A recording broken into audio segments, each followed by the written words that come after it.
Well, after a lot of absolutely screwing around, because this thing's been sitting in some bloke's backyard for a couple of years, managed to finally get just the driver's side CV out. Passenger side one's still got to come out, but everything was seized and rusted and I had to soak it in WD-40. Once it's done, it's going to be good, but just for peace of mind, looking at the state of these rubbers under here, it's going to, well, it was going to get all new bushes, but I'm almost even considering just all new stuff for everything, because it's just a mess under here.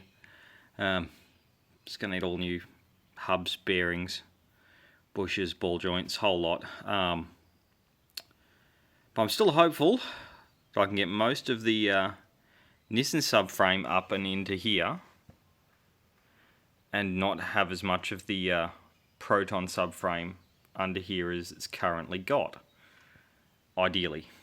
So yeah, I think all that I'll need to do is make up some form of adapter from the lower control arm mounts on the Jumbuck to the subframe of the Nissan, because that subframe's already got lower control mounts on it. So if I can make up some form of adapter to mount that subframe to this, then in which case I can then use the toppers off this, so I can mount straight to here. And ideally, then it will all just basically bolt in. Hopefully. Maybe. We'll see.